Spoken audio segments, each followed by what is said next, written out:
Là, on n'en a que deux. Donc les deux autres, on ne sait pas trop où ils sont.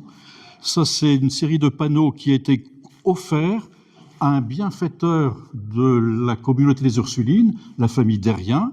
Ça, c'est une autre série de panneaux qui a été offert donc à un ancien curé de Saint-Paul, archiprêtre et chanoine, le chanoine François Olivier. Donc les deux autres, une autre série a été offerte au docteur Guyou de l'époque, et une autre à un médecin, le médecin de la communauté, le docteur Guyou qui était médecin de la communauté, et l'autre qui a été offert à, rappelez-moi, parce que j'ai un trou de mémoire. Donc, comment? Le Goff, chanoine Le Goff. Voilà, chanoine Le Goff. Donc il y avait 4 séries de panneaux. Alors cette première série a fait l'objet, vous en avez peut-être suivi les péripéties dans la presse. Alors il se trouvait donc autrefois dans le presbytère de Saint-Paul, hein, il est propriété diocésaine. Il est classé d'ailleurs au titre des objets inscrits au monument historique. Ensuite, il s'est trouvé dans la salle d'archives du lycée du Cresquer, et lorsque le Cresquer donc a entamé sa métamorphose il y a quelques années, quasiment tous les bâtiments ont été refondus, ont été reconstruits. Donc ce panneau, cette série de panneaux, donc s'est retrouvée remisée quelque part. Et dans ces travaux, ils avaient disparu. On avait lancé des appels par voie de presse, et finalement, on a retrouvé leurs traces. Par le biais effectivement de l'archiviste diocésain, qui les a trouvés sur le site du Bon Coin. Voilà. Alors bon, il semblerait que la personne donc qui avait récupéré et mis ça en vente sur le site du Bon Coin était de bonne foi, pensant que voilà, ils étaient abandonnés et qu'ils pouvaient les prendre. Bon, toujours est-il que voilà, ils ont été récupérés. Alors cette première série de panneaux, eh bien, raconte tout simplement. C'est un hommage à la famille Derrien. Famille Derrien qui était une famille d'ébénistes. Vous savez que Saint-Paul, autrefois, donc, était riche de plusieurs ateliers d'ébénisterie religieuse. C'était un des hauts lieux d'ébénisterie religieuse où on fabriquait tout ce qui était mobilier dans les églises. Ça pouvait aller effectivement des statues, bien entendu, à tout ce qui est stal à une certaine époque, puisque ça remonte des générations bien avant.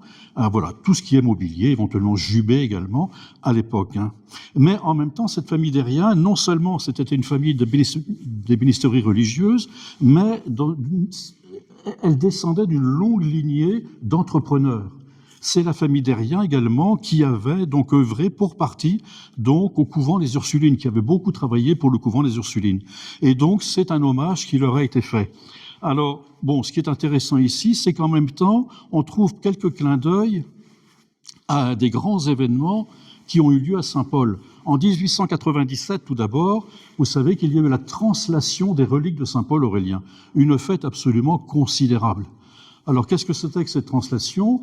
Tout simplement, les reliques de Saint-Paul Aurélien se trouvaient autrefois dans un mauvais coffre en ébène, et donc décision avait été prise de les installer dans un reliquaire beaucoup plus approprié. Reliquaire en bronze doré, qui fait à peu près 120 kilos, qui est porté en procession toujours lors du pardon de Saint-Paul.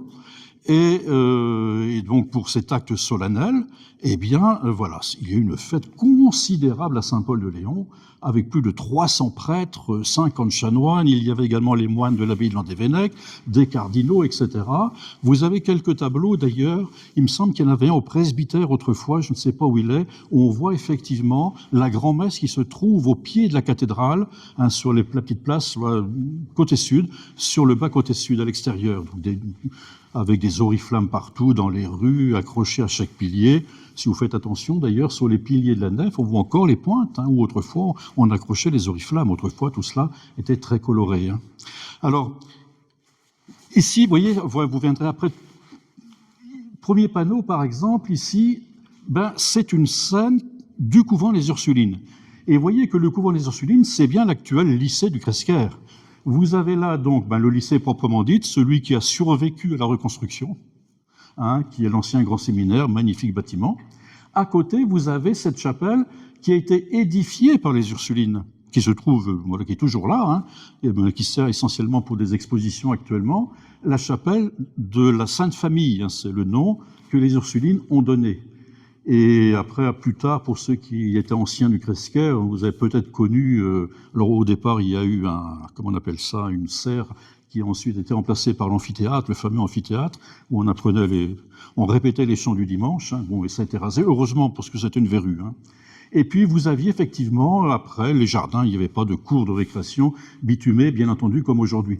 Là, voilà, on a une scène, effectivement, tout à fait typique, qu'on va retrouver, on va deviner, sur l'autre paravent également, hein, de l'intérieur du couvent des Ursulines. Et ici, c'est la même chose. Vous avez donc le couvent que l'on voit ici en arrière-plan, et là, vous avez un mur traversé par une arcade qui donne sur les champs des carmes qui se trouvaient en arrière, hein, avec effectivement des personnes effectivement qui cultivent donc à l'arrière, puisque à l'arrière des Ursulines, vous aviez autrefois ce couvent des Carmes qui ensuite, donc après qu'il eût été abandonné, il était devenu un marécage, hein, avant qu'on l'assainisse depuis. Voilà. Alors je vous parlais de la translation des reliques de saint Paul Aurélien, donc il est fort probable que la religieuse Ursuline ait voulu justement rappeler ce moment, puisque on voit ici les compagnons de la famille d'Herrien, les compagnons ébénistes, hein, donc on peut imaginer que le patron, en quelque sorte, c'est celui qui est ici, donc à ma gauche, ici, donc, et puis ses compagnons qui sont là avec leur marteau, leur burin. On voit bien les flèches de la cathédrale, hein, la chapelle du Cresquer. Et ici, vous devinez justement l'atelier d'Herrien qui se trouvait dans la rue... Alors, comment s'appelle-t-elle, celle-ci, maintenant? La rue qui descend la Pomme d'Api, là. Saint-Yves, voilà, c'est la rue Saint-Yves. Autrefois, avant la rue Saint-Yves, c'était la Venelle aux Poules, son ancien nom au Moyen-Âge. Voilà, là, c'est le bâtiment de la Pomme d'Api, hein. Bon, c'est plus connu sous la Pomme d'Api maintenant. On le voit bien, avec quelques petits détails architecturaux. On voit que dans l'angle des deux maisons, il y avait une porte qui est murée, mais qu'on devine encore aujourd'hui. Vous aviez une statue de saint Paul Aurélien qui était donc... sur le fronton de la maison, et là vous avez effectivement ce travail avec effectivement la statue de saint Paul Aurélien qu'un sculpteur est en train de contempler. On voit encore la maison en arrière-plan ici, hein, c'est la même maison effectivement, et puis voilà, ici on a des colonnes torses très, très baroques, hein, voilà, c'est l'époque où aussi on faisait des ateliers. Alors il faut savoir que Marie, sœur Victoire Bidot, pour son histoire, simplement, elle est née en 1859 à Plourin. Elle ne voulait pas faire de grandes études, donc c'est pour cela qu'elle rentre chez les Ursulines. Manque de chance, eh bien, on l'oblige à faire des études supérieures. Alors, je vous dis ça, c'est parce que chez les religieuses, les Ursulines, comme dans beaucoup d'ordres masculins, chez les Ursulines, il y avait les mères et puis les sœurs.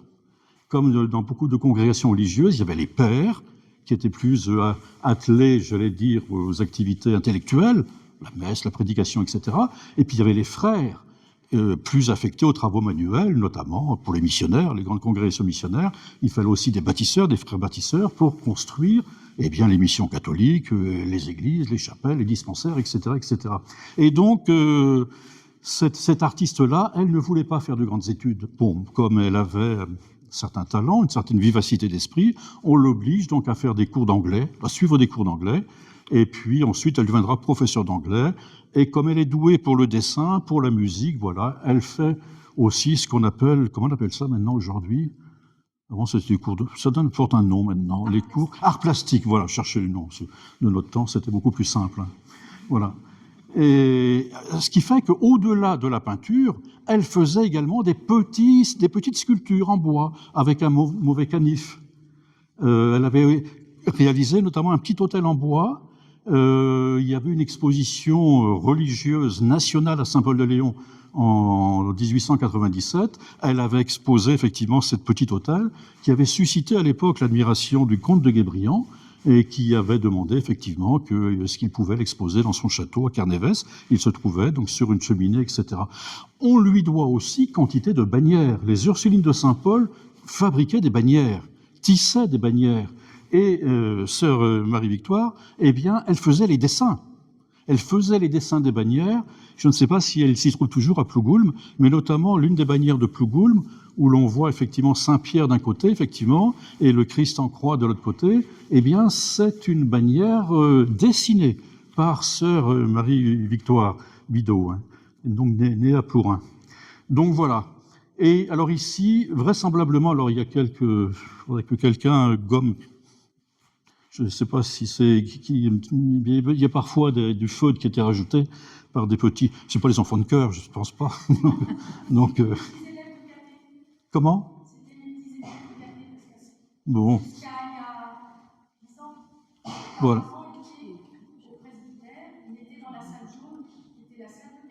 Oui.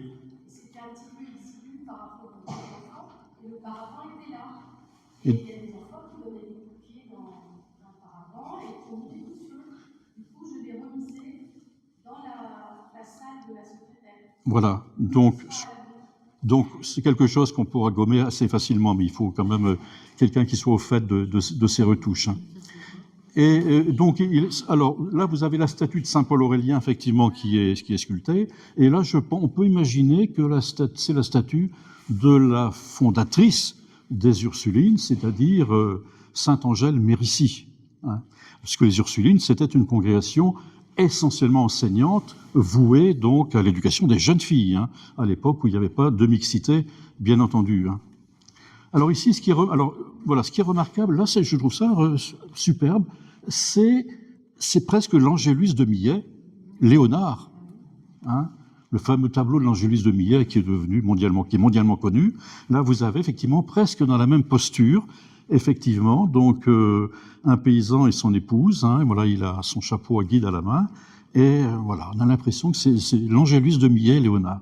C'est avec, alors est-ce que c'est Carantec qui est en arrière-plan, je ne sais pas.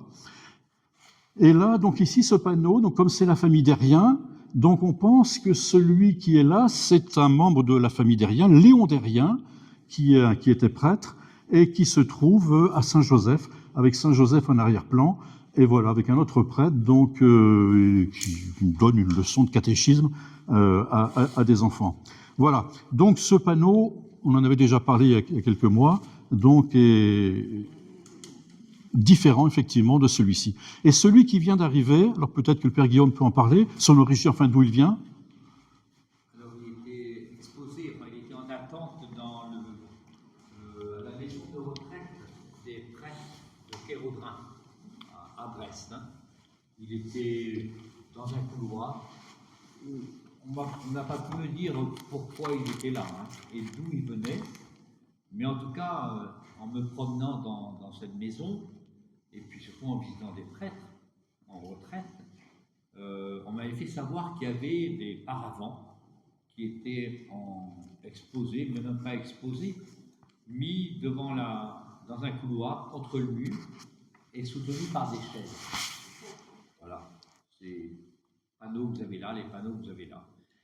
Et donc, le responsable qui s'occupait des prêtres à ce moment-là, me les a montrés. Quoi.